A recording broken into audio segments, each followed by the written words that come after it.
Bonjour. Alors aujourd'hui, comme promis, nous allons parler des couleurs. D'ailleurs, nous aurons deux sessions sur les couleurs. La première, celle d'aujourd'hui, nous allons voir les associations de couleurs et plus précisément ce qu'on appelle la théorie des couleurs. En effet, vous connaissez les trois couleurs primaires, le rouge, le jaune et le bleu, et qui peuvent donner ensuite par mélange les couleurs secondaires, le orange, le violet et le vert. À nouveau, on obtient les couleurs tertiaires en mélangeant ces nouvelles couleurs. Si on associe cette palette de couleurs qu'on a obtenue sur un cercle, on obtient ce qu'on appelle une roue chromatique. Alors je vais vous montrer, c'est ceci.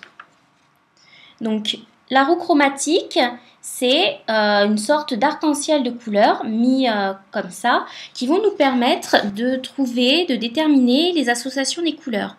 Donc d'abord, pour les associations de contraste, on va utiliser les couleurs complémentaires. Donc qu'est-ce que des couleurs complémentaires? C'est un peu des couleurs qui sont contraires l'une à l'autre. Par exemple, le rouge et le vert sont des couleurs inversées, c'est-à-dire que dans le vert, il n'y a pas du tout de rouge. Donc ce seront des couleurs dites complémentaires. Si on les mélange, on aura un équilibre de gris. Si on les utilise en valeur équitable, moitié vert, moitié rouge, vous aurez un gris. Idem, si vous mélangez du orange et du bleu, vous obtiendrez un gris. Alors que si vous mélangez deux autres couleurs, vous obtiendrez une sorte de marron. Mais non pas un gris. Seules les couleurs complémentaires, si vous les mettez à part égale, vous donneront du gris. Donc, comment déterminer les couleurs complémentaires grâce à la roue chromatique?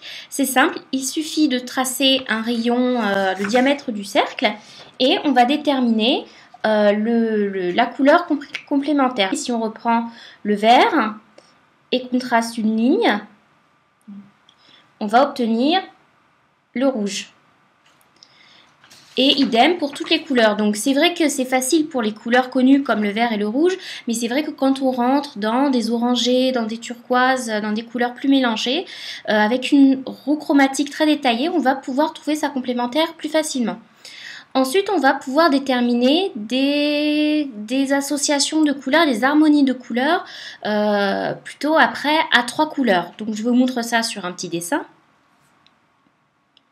Ensuite, on peut déterminer aussi des associations de couleurs à 4 couleurs par exemple. Alors toujours penser que ce soit à 3 ou à 4 couleurs, il faut toujours quand même une couleur dominante qui sera à 75%.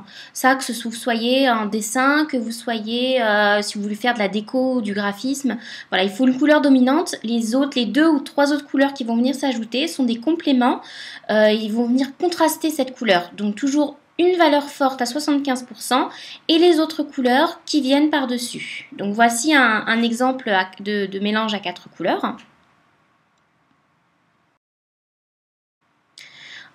Enfin, il n'y a pas que les couleurs, les harmonies de contraste, on peut aussi vouloir faire des dégradés, ce qu'on va appeler des camailleux. Donc sur la roue chromatique, je vais vous la remontrer, on peut voir qu'on peut avoir des dégradés de tonalité, donc partir du plus foncé au plus clair, donc c'est des camailleux classiques, mais on peut aussi faire des camailleux en prenant un point là et en tournant autour du cercle, et vous obtiendrez des camailleux avec un léger dégradé. Évidemment, on ne va pas mettre toutes les couleurs de la roue, sinon vous aurez un arc-en-ciel, mais avec 4-5 couleurs comme ça en dégradé, vous obtiendrez des très jolis camailleux également en harmonie.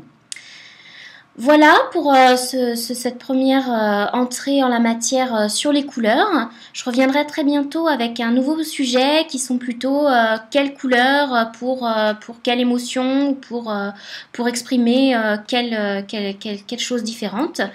Vous pouvez d'ailleurs dès maintenant me laisser des petits commentaires pour vous, quelle couleur vous aimez utiliser, que représente telle ou telle couleur pour vous. C'est toujours très intéressant parce que ça touche aussi aux sensibles et donc chacun peut avoir des idées différentes sur ce sujet.